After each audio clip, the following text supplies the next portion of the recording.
Hello everybody and welcome back, where today, well, it's the aftermath of an amazing state of play. My voice is kind of shot from yesterday's state of play from reacting to it.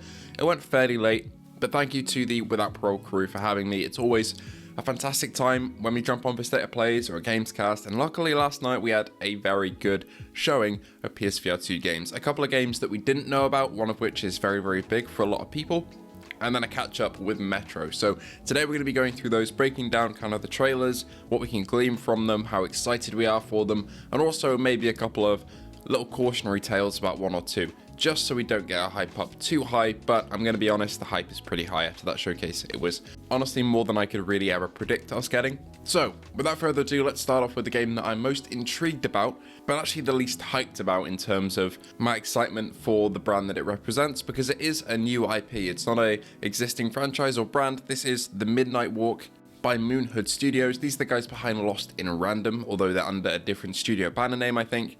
And they're working with Fast Travel Games to make this a hybrid, non-VR and VR game. This is a horror game. It's a narrative where you have to protect the little lamp flame dude that you see in the trailer against a load of essentially enemies that are claymation but have been scanned from claymation models into the game engine and then animated in a stop motion style. And this one for me is really exciting because, as you can see on screen right now, I've done stop motion animation for a very long time. It's not something that I get to pour a load of time into anymore because of other commitments and YouTube and studying and everything, but I still try and do one or two a year, and seeing that art form represented in some way in a video game like this that's in virtual reality, that's going to be something really, really cool and really, really special, I think. I can't wait to get my hands on this and see how incredible the creature designs are. We had a little glimpse of it when Fast Travel announced their partnership with Moonhood about a year ago, but this is the first time we've really seen any in-game designs and gameplay, and I think it really does look cool. It's a mix between kind of like Coraline and Little Nightmares for me, and that's an absolutely perfect blend. I'm really excited to get my hands on this one. All we know is that it's in this really dark universe and you're protecting the lamp little guy, and that's pretty much it, to be honest. But that's all I need to know. I'm pretty sold. I want to get my hands on this game ASAP, so very excited for that one. It's one of the ones where we don't really know too much, but I think that's probably a good thing. I want to go into this with as fresh eyes as possible, not having loads of things spoiled, and hopefully get blown away. So that is The Midnight Walk. Please go and wishlist it, show your support on the PS Store. You can also show your support by listening to a little word from our sponsor of today's video. If you're a regular around here, you already know them. This is VR Rock. They are creators of VR prescription lens inserts, not just for PSVR2, but for every other headset as well. These guys offer precisely customized prescription lenses with blue light and anti-glare filter options in both magnetic and non-magnetic styles. I go for the non-magnetic ones, as even though they don't clip in quite strongly, they just use friction. I've never had a problem with them, and they have a little cutout for your nose in the center. So if you have a low IPD like I do, you don't get any more pressure put on your nose at all, which is just fantastic. Even if you don't need a prescription, it's quite good to have a pair of VR lenses just to protect your actual lenses on your headset, because it's a lot cheaper to replace 30 or 50 pound VR lens protectors than it is to replace your entire headset, because the lenses got scratched and you can no longer use them. So check them out at www.vrrockstore in the description below, and thank you to them for sponsoring today's video. Anyway, let's get back to the rest of the announcements. Next up, we've got a deeper dive into Metro. There are a couple of things in this trailer that really made me excited. If you're watching the Without Parole show yesterday, you'll kind of have an inkling of these. I'm a big Metro fan. I played all of the flat screen games. They are utterly fantastic, and I was scared that this version of the series was going to be watered down a little bit for VR to make it more palatable to people, less motion sick inducing. But from this trailer, we can see really accurate gun models to the game, the filter system from the game, the enemy designs from the game, the stealth segments and the combat segments, and the bullet management. You can see the on-rails train sections that are pretty iconic from the first couple of games.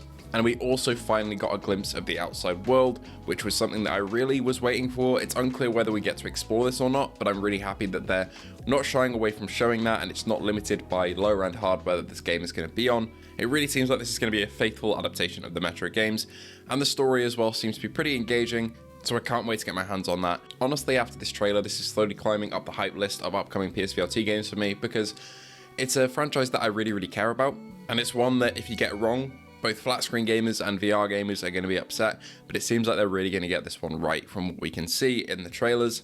Seems like a lot of money was thrown at this, a lot of care and a lot of time, and that's the only thing I can really ask for a adaptation like this and a VR game like this. Hopefully this brings along a load of other Metro fans who maybe only experienced the flat screen games before, but maybe they'll be enticed to try the VR game because it's got their favorite franchise in it. This looks to be incredibly scary, action-packed, and kind of stealth-based, so if you're not a fan of stealth, maybe you won't enjoy this one too much. But if you like a bit of stealth in there, usually there is an easier mode to play on. There are in the flat screen games. They're a bit less punishing for the stealth, so hopefully we'll see those difficulty options return in the VR game. And hopefully it'll be more accessible to everybody because this is a universe that deserves to be explored in virtual reality. But I'm really blown away by this. And also that screenshot from a little while ago showing the 7th of November as a potential release date was correct. We got a reveal at the end of this trailer. It is 7th of November, which means November's going to be really packed. Behemoth is coming out just over a month after that as well. So there's a little bit of time between releases, but just before November 7th, there's also Phasmophobia, and also Wanderer the Fragments of Fate, unless that gets another little delay, which it might do, it might not, we'll have to wait and see. And then of course at the end of the year we have the final announcement of the state of play for PSVR2. I mean, it's Hitman, what can I say? This is something I did not see coming. Again, if you're watching the show yesterday, you'll have seen me say you could have made me guess 100 VR games and I would not have guessed Hitman. For a couple of reasons. The first reason is that I was under the impression that Sony aren't really funding too many VR projects compared to how they used to be, and I have a feeling this one has been in development for a fairly long time, so I'm sure this was greenlit a while ago, but I just did not expect something of this caliber, especially since this is Hitman World of Assassination, which is Hitman 1, 2, and 3 all in the same collection, meaning that all of these will get to be played in virtual reality. This is a $10 or £10 upgrade for the PSVR2 expansion, which is all the levels from what we can tell. So if you own the game already, this is going to be a perfect chance for you to pick up the PSVR 2 version of it for very, very cheap. And the second reason that I didn't really think this was going to happen, and I never would have predicted it, is because we just got Hitman 3 Reloaded on MetaQuest. Granted, that was not a very good launch, and we'll talk about that later on because this could be a repeat of that. Hopefully not, but we'll have a chat about it later.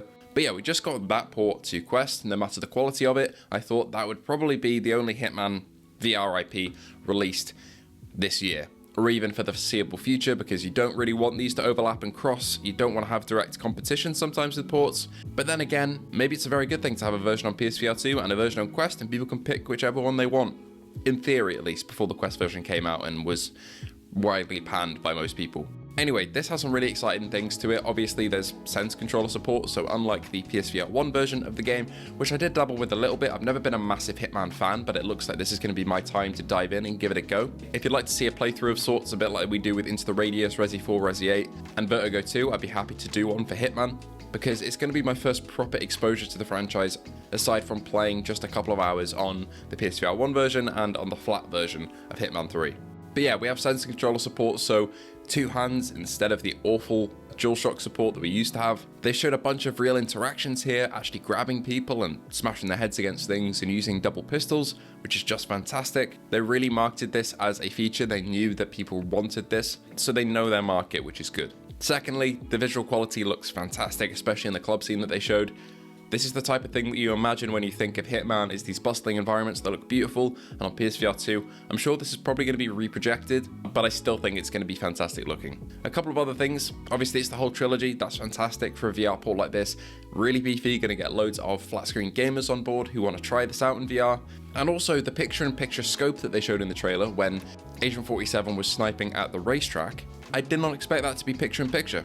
What that means is essentially the scope is rendered separately to the rest of the world. So you have the rest of the world looking normal and then the scope zoomed in. That's fairly difficult to do and quite resource consuming in terms of virtual reality and gaming in general. So it's fantastic to see they've gone that extra mile to do that and haven't just done a really naff kind of blacked out scope thing, a bit like Crossfire Sierra Squad. I do like Crossfire Sierra Squad a lot. One thing I don't like about it is its sniping. It looks like this is going to be the real deal for Hitman though. So if they're doing attention to detail and optimization for stuff like that, it does give me hope that the actual port is going to be pretty damn good. However, this is a Hitman release in VR and we've had 3 attempts, none of which have been fantastic really. The original PSVR 1 was kind of marred by technical limitations, the PC port was not great, and the Quest one was a bit of a disaster this year.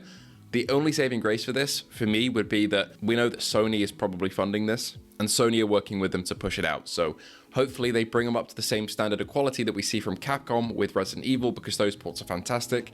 You wouldn't really want IOI showing themselves up compared to other PSVR2 ports. So hopefully we get some good news on that front in terms of how stable this is and how good it works. Anyway, what was your favorite announcement from the State of Play? Was it a flat game? Was it a VR game? Was it Ghost of Tsushima 2? I know a lot of people are excited for that one. Thank you all for watching. Thank you to our patrons and YouTube members: Luke Bentley, Phil Irving, Azit Mirza, Ace Gamer, Heavy Pickle, Jin007, Our License to Chill, Sun WTF, Fat Controllers, The Game Cat, Andrew Ehrenreich, Jason Parker, Lamar Hall, Jordy Bansber, Lemon64K, Outcast VR, Prophecy777, and Goody Gundy. Thank you for watching once again, and I'll see you all in the next one.